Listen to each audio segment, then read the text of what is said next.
दोस्तों, जय हिंद, जय भारत। मैं मदन लाल आज़ाद, संस्थापक संयोजक ठगी पीड़ित जमाकर्ता परिवार और all India bike board taxi union, आज दिनांक 28 अगस्त 2023 को आपके समक्ष प्रस्तुत हूँ।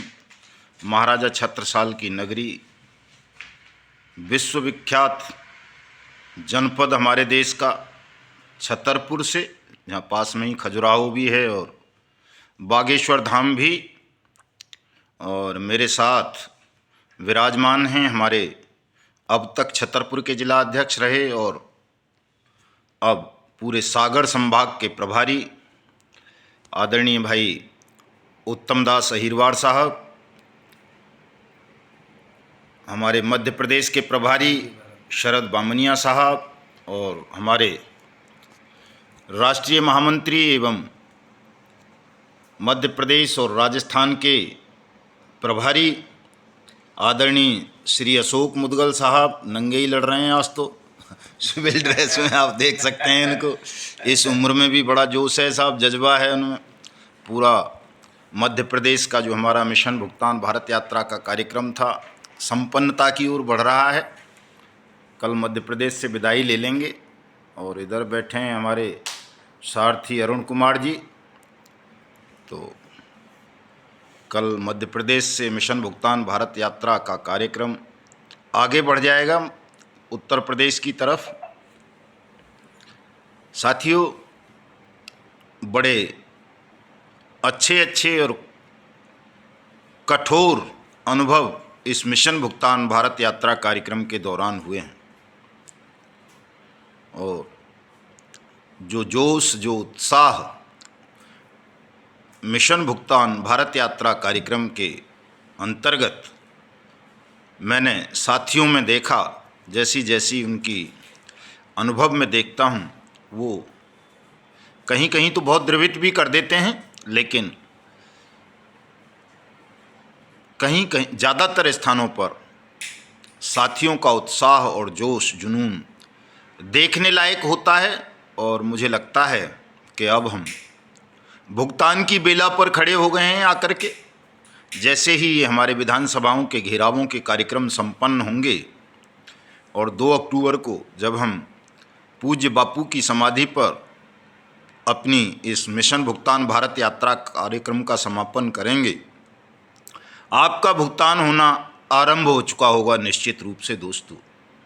चूँकि इतना बड़ा विशाल जनसमूह, 42 करोड़ ठगी पीड़ित जमाकर्ता परिवारों की आबादी जो निरंतर अपने भुगतान की मांग कर रही है, भुगतान के लिए संघर्ष कर रही है, ये इतनी बड़ी संख्या का, आबादी का, मैं तो कहता हूँ संपूर्ण हिंदुस्तान का अपमान, उपेक्षा, अनदेखी करने का साहस न मोदी सरकार में है, न किसी राज्य की सरकार में है। हमारी वीरभूमि राजस्थान से ये मिशन भुगतान भारत यात्रा का ये वाला चरण आरंभ हुआ था और जो राजस्थान में भी जोश, उत्साह, अद्भुत प्रेम वहाँ के साथियों ने दिया, वो भी प्रशंसनीय था। और राजस्थान से जो फीडबैक मिल रहा है मिशन भुगतान भारत यात्रा कार्यक्रम का 5 सितंबर के राजस्थान जयपुर विधानसभा घेराव का, वो भी काबिले तारीफ़ है, उत्साहित करने वाला है। 5 सितंबर को राजस्थान की विधानसभा जयपुर का घेराव ऐतिहासिक घेराव होने जा रहा है। पूरे राजस्थान से कॉल आ रही हैं कि साहब मैं 5,000 लोग लेके आ रहा हूँ, मैं 1,000 लेके आ रहा हूँ, मैं 10,000 लेके आ रहा हूँ, मैं 100 आदमी लेकर के आ रहा हूँ। पूरे राजस्थान से जो दूर दराज के क्षेत्र हैं, वहाँ से भी तमाम हमारे वीर साथी, वीरांगनाएँ 5 सितंबर को राजस्थान विधानसभा का जयपुर में घेराव करने के लिए पधार रहे हैं और बड़ा जोश है। निश्चित रूप से राजस्थान में भुगतान के अधिकार, अनियमित जमा योजनाएं, पाबंदी कानून 2019 की अनुपालना सुनिश्चित होगी और आप सबका भुगतान होगा। ऐसा ही उत्साह मध्य प्रदेश में साथियों में देखने को मिल रहा है। हमारे उत्तम दास अहिरवार साहब तो वाकई उत्तमता के प्रतीक हैं, परिचायक हैं। इन्होंने तो तमाम रिकॉर्ड ध्वस्त कर दिए हैं साहब यहाँ छतरपुर आते आते। शुरू में मुझे कम रुझान लग रहा था मध्य प्रदेश के साथियों का, लेकिन जैसे जैसे हम आगे बढ़ते जा रहे हैं वैसे वैसे मध्य प्रदेश के साथियों के उत्साह में भी ज़बरदस्त उछाल आ रहा है और जो 9 सितंबर को छुट्टी के दिन हम मध्य प्रदेश की विधानसभा का भोपाल में घेराव करेंगे, निश्चित रूप से उस दिन भी लाखों साथी हमारे मध्य प्रदेश विधानसभा पर होंगे और वास्तविक घेराव होगा। अभी तक हम या कोई भी प्रतीकात्मक घेराव करते आए हैं, लेकिन इस बार साथियों के उत्साह से, जोश से, बुद्धिमत्ता से मुझे लगता है कि हम वास्तव में ये विधानसभाओं का घेराव कर पाएंगे। छुट्टी को लेकर कुछ साथी बहुत व्यथित रहते हैं दोस्तों, का अवकाश का दिन है। मैं तमाम साथियों का ब्रेन वॉश कर देना चाहता हूं कि ये जो सत्याग्रह होता है इसमें कोई अवकाश नहीं होता। ये निरंतर चलने वाली गतिविधि है, निरंतर चलने वाला कार्यक्रम है। जिनको लेकर आप व्यथित रहते हैं कि साहब अवकाश है, कलेक्टर नहीं मिलेगा, मुख्यमंत्री नहीं मिलेगा, सेक्रेटरी नहीं मिलेगा, एसपी नहीं मिलेगा, डीएम नहीं मिलेगा, ये सब आपकी धारणाएं मिथ्या हैं। सत्याग्रह निरंतर चलता है। रात के 2 बजे भी अगर आप सत्याग्रह करेंगे तो जो भी संबंधित अधिकारी हैं शासन के, प्रशासन के, वो आपका ज्ञापन लेने आएंगे, आपकी समस्या सुनेंगे, उसका निराकरण करेंगे। सत्याग्रह का यही अर्थ होता है। इसलिए चाहे छुट्टी हो, रात्रि काल हो, कुछ भी हो, आप इस बात को लेकर बिल्कुल भी व्यथित ना हो कि साहब फलां त्यौहार पड़ गया, फलां छुट्टी पड़ गई। कुछ नहीं। इस वक्त हिंदुस्तान का सबसे बड़ा कोई पर्व, कोई त्यौहार, कोई कार्य दिवस है तो वो केवल और केवल ये है कि देश के 42 करोड़ ठगी पीड़ित जमाकर्ता परिवारों का भुगतान सुनिश्चित हो। जब तक इन सब का भुगतान नहीं होगा तब तक हिंदुस्तान रक्त रंजित रहेगा, कराहता रहेगा, दुखी रहेगा। 42 करोड़ लोगों की ज़िंदगी छीनकर, उनके घर बार परिवार तबाह करके, उनकी मेहनत की पूंजी को हड़प कर, अगर कोई दुष्टात्मा शैतान ये समझता है कि उसने हिंदुस्तान को प्रगति के पथ पर पहुंचा दिया है, प्रगति के तमाम सोपान पार कर दिए हैं, हिंदुस्तान को विश्व की 3री या 4थी या 5वीं सबसे बड़ी अर्थव्यवस्था बना दिया है, तो ये कोरा झूठ है, बकवास है, लफ्फाजी है। ऐसी बातों में किसी को नहीं आना चाहिए। हिंदुस्तान का कड़वा सत्य ये है कि आज हिंदुस्तान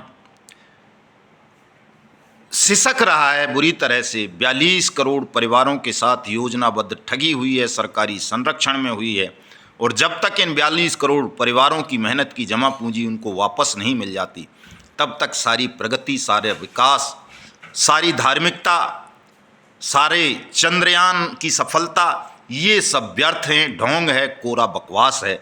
ऐसी बातों पर किसी को भी ध्यान नहीं देना चाहिए। आपको केवल और केवल एक बात पर अपना ध्यान केंद्रित करना चाहिए कि दुष्टों ने, शैतानों ने, ठगों ने, बेईमान सरकारों का संरक्षण प्राप्त करके आपकी मेहनत की जमा पूंजी को हड़पा है, जो दुनिया का सबसे बड़ा घोर घृणित अपराध है, पाप है। और यदि हम इस पाप से मुक्त होने के लिए, जो पीड़ित भाई हैं, मैं उनको कहना चाह रहा हूँ, जिनकी पूंजी हड़पी गई है, वो भी इसके लिए आवाज़ नहीं उठाएंगे, अपने भुगतान के लिए इस लड़ाई को नहीं लड़ेंगे, तो आप सब भी पाप के भागीदार बनेंगे। चूँकि किसी ने कहा है, बहुत बड़े विद्वान ने, इतिहास बताता है कि पापी केवल वो नहीं है जो पाप करता है, पापी और अपराधी तो वो भी होता है जो इन्हें सहन करता है या इन पर मौन रह जाता है। तो साथियों, इस मौन को तोड़ना होगा। इस अपराध को अब सहन नहीं करना है। चाहे मोदी सरकार हो, चाहे शिवराज सिंह चौहान की सरकार हो, चाहे योगी की सरकार हो, चाहे अशोक गहलोत की, चाहे भूपेश बघेल की, चाहे किसी और की, नीतीश कुमार की, ममता बनर्जी की, जो भी सिस्टम है, जहाँ भी जिसकी भी सरकार है, उन सब का हमें प्रतिकार करना है, विरोध करना है और इनको झुका देना है अपने कदमों में।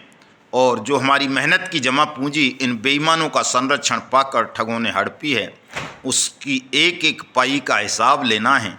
और जैसा कि अनियमित जमा योजनाएं पाबंदी कानून 2019 में हमारी पार्लियामेंट ने सर्वसम्मति से प्रावधान किया है कि प्रत्येक ठगी पीड़ित जमाकर्ता परिवार की जमा राशि का 2 से 3 गुना धन विद ब्याज, विद हर्जे खर्चे सरकार द्वारा नियुक्त कलेक्टर करेगा, 180 दिन में करेगा। हमें ये सुनिश्चित करना है दोस्तों अपने संघर्ष से, अपने बल से। और मैं समझता हूँ जब आप सब खड़े हो जाएंगे, खड़े हो क्या जाएंगे, हो गए हैं। आधे से ज़्यादा देश हम मिशन भुगतान भारत यात्रा कार्यक्रम के अंतर्गत घूम चुके हैं, आपकी पीड़ा जान चुके हैं, उस पीड़ा का समाधान जान चुके हैं। तो इसलिए मैं तो निश्चिंत हूँ अब कि आप सब खड़े हो चुके हैं और अब आपका भुगतान कोई रोक नहीं पाएगा। आप देखेंगे कि 5 सितंबर को जयपुर में, 9 सितंबर को भोपाल में, 11 सितंबर को छत्तीसगढ़ में और 13 सितंबर को उत्तर प्रदेश की राजधानी लखनऊ में एक महासंग्राम होगा, महान आंदोलन होगा। हिंदुस्तान का नया इतिहास लिखा जाएगा और देश के 42 करोड़ ठगी पीड़ित जमाकर्ता परिवारों का भुगतान सुनिश्चित किया जाएगा, साथ साथ ठगों को और बेईमानों को इतना कठोर दंड दिया जाएगा कि भविष्य में कोई माँ ये कल्पना भी नहीं कर सकेगी कि उसके गर्भ में जो बच्चा पल रहा है वो ठगी का धंधा कर ले। इतना भयभीत कर देंगे ठगों को और बेईमानों को कि जो शिशु गर्भस्थ होंगे वो भी गर्भ में ही तौबा कर लेंगे कि अगर हिंदुस्तान में पैदा होना है तो हम ठगी और बेईमानी नहीं करेंगे। बिल्कुल निश्चिंत रहें आप सब। सत्य की, न्याय की, कानून की स्थापना होगी। हमारा पावन पवित्र भारतवर्ष ठगमुक्त बेईमान रहित राष्ट्र राज्य के रूप में स्थापित होगा। ज़रूरत केवल इतनी सी है कि अगर आप इस काम को जल्दी करना चाहते हैं, अपना भुगतान जल्दी प्राप्त करना चाहते हैं तो केवल एकजुट हो जाएं, एकता बना लें, अपनी पीड़ा को सामूहिक स्वर दें। और ये अलग अलग जो टोपीबाज घूम रहे हैं, कोई सहारा की लड़ाई लड़ रहा है, कोई जीसीए की लड़ रहा है, कोई पीएसीएल की लड़ रहा है, कोई किसी केबीसीएल की लड़ रहा है, कोई समृद्धा की, कोई मैत्रेयी की, कोई गरिमा की, कोई साईं प्रसाद की, कोई आदर्श की, कोई संजीवनी की। इन टोपीबाज, धोखेबाज, बेईमान लोगों से सावधान रहें, इनसे दूरी बनाएं, इनका बहिष्कार कराएं। और जब संसद ने, सरकार ने एक कानून बना दिया, विधान बना दिया, आपको भुगतान की गारंटी का अधिकार दे दिया बट्स एक्ट 2019 के तहत, तो तमाम साथी केवल और केवल बट्स एक्ट 2019 की अनुपालना सुनिश्चित करने के लिए संघर्ष करें। और ये कानून क्रियान्वित हो जाएगा तो आपका जिला कलेक्टर, आप जिस भी कंपनी के पीड़ित हैं, जिस भी कंपनी के जमाकर्ता हैं, जिस भी कंपनी के अभिकर्ता हैं, आपका भुगतान आपका जिला कलेक्टर करेगा। ये तय है साथियों। इसलिए अपने ध्यान को केंद्रित करें, इस छोटी सी सरल बात को समझ लें कि आप अलग अलग लड़ोगे तो निश्चित रूप से किसी का भी भुगतान नहीं होगा और इसका सारा का सारा लाभ देश के बेईमान सिस्टम और ठगों को प्राप्त होगा। और जिस दिन आप इस मोह को त्याग देंगे, इस जल्दबाजी को त्याग देंगे कि मैं केबीसीएल का पीड़ित हूँ, मैं साईं प्रसाद का हूँ, मैं पिनकॉन का हूँ, मैं पल्स का हूँ, मैं सहारा का हूँ, मैं जीसीए का हूँ, मैं समृद्धा का हूँ, मैं टोगो रिटेल का हूँ, मैं कैमुना का हूँ, मैं अल्केमिस्ट का हूँ, मैं मैत्रेयी का हूँ, मैं गरिमा का हूँ, मैं रोज वैली का हूँ, उस दिन ही आपकी समस्या का समाधान हो जाएगा। आपको ये मोह त्यागना पड़ेगा और केवल कानून के लिए लड़ना होगा, कानून की अनुपालना के लिए लड़ना होगा। और जब कानून आप क्रियान्वित करा लोगे तो आप सबका भुगतान बहुत सरलता से घर बैठे कलेक्टर के माध्यम से हो जाएगा। ये तय है साथियों, इसमें आपको कोई संदेह नहीं करना चाहिए। पोस्ट कार्ड अभियान को तेज करें, प्रधानमंत्री को सब साथी पोस्ट कार्ड भेजें। मैं शपथपूर्वक घोषणा करती हूँ कि अगर मेरा भुगतान 30 दिन के अंदर अंदर संपूर्ण भुगतान, मेरी जमा राशि का 2 से 3 गुना पैसा मुझे जिला कलेक्टर के माध्यम से प्राप्त नहीं हुआ तो मैं आपको और आपकी पार्टी को वोट नहीं दूंगी, न अपने परिवार के किसी सदस्य को देने दूंगी। ये पोस्ट कार्ड अभियान को और तेज करें, ज्ञापन कार्यक्रम को तेज करें। कहीं कहीं कुछ बेईमान कलेक्टर्स आपके साथ धोखाधड़ी कर रहे हैं, आपको गुमराह कर रहे हैं। ऐसे कलेक्टर्स को भी सबक सिखाएं और इनको चिन्हित करें कि कल जब हिंदुस्तान में हम ठगमुक्त बेईमान रहित व्यवस्था की स्थापना करेंगे उसमें ऐसे बेईमान कलेक्टर्स को, तमाम ठगों को और तमाम उन नेताओं को जो आज शासन की कुर्सियों पर बैठकर इस कानून के लिए आवाज़ नहीं उठा रहे, उन सबको दंडित करेंगे, भयावह दंड देंगे। ऐसा दंड देंगे कि आने वाली कई सदियां याद रखेंगी और इन सब की रूहें कांप उठेंगी। आप सब लोग भयमुक्त होकर विधानसभा घेराव के कार्यक्रमों को सफल बनाएं। 15 सितंबर को महाराष्ट्र की विधानसभा मुंबई के घेराव का कार्यक्रम भी महाराष्ट्र के साथियों ने तय कर लिया है, वहाँ भी सबको जाना है। आजकल में बिहार विधानसभा पटना का भी कार्यक्रम निश्चित हो जाएगा। उत्तराखंड के साथी रात से ही चर्चा कर रहे थे, वो भी कोई डेट तय कर लेंगे। तो हमें पूरी ताकत अब विधानसभाओं के घेराव के कार्यक्रम पर केंद्रित करनी है और 2 अक्टूबर को सत्य और अहिंसा के पुजारी प्रतीक, विश्व शांति के प्रतीक, हमारे सबके प्रेरणा स्रोत महात्मा गांधी जी की जयंती पर हम उनकी समाधि राजघाट नई दिल्ली का घेराव करेंगे, वहाँ उपवास करेंगे और किसी भी बेईमान प्रधानमंत्री को, मुख्यमंत्री को, सांसद को, विधायक को, अधिकारी को उस दिन गांधी जी को फूल नहीं चढ़ाने देंगे। फूल वहाँ ये लोग तभी चढ़ा पाएंगे जब आप सबका भुगतान सुनिश्चित करेंगे। इस संकल्प के साथ आप सबको 1 अक्टूबर रात्रि 12 बजे से गांधी समाधि राजघाट नई दिल्ली पर पहुंच जाना है और संकल्प लेकर, शपथ पूर्वक संकल्प लेकर वहां बैठ जाना है सत्य और अहिंसा के पुजारी महात्मा गांधी की समाधि पर अपना भुगतान पाने के लिए। और जब आप ऐसा संकल्प लेकर वहां बैठेंगे तो निश्चित रूप से प्रकृति की समस्त शक्तियां, स्वयं परमात्मा, महात्मा गांधी जी की आत्मा और पूरा देश आपके साथ खड़ा होगा और ये ठग और बेईमान सिस्टम आपके कदमों में होगा, नतमस्तक होगा, आप सबका भुगतान करेगा। जिन साथियों ने हमारे YouTube चैनल युगांतर न्यूज़ को अब तक सब्सक्राइब नहीं किया है वो इसे सब्सक्राइब जरूर कर लें, लाइक करें, कमेंट करें और मेरे इस वीडियो संदेश को देश के प्रत्येक कलेक्टर, प्रत्येक नेता तक पहुंचाएं, प्रत्येक ठगी पीड़ित जमाकर्ता परिवार तक पहुंचाएं, ताकि सबको पता चल सके कि ये ठगी पीड़ित जमाकर्ता परिवार तप जप कर क्या रहा है और करना क्या चाहता है और कैसे हिंदुस्तान की परिकल्पना इसने की है। दोस्तों, जय हिंद, जय भारत।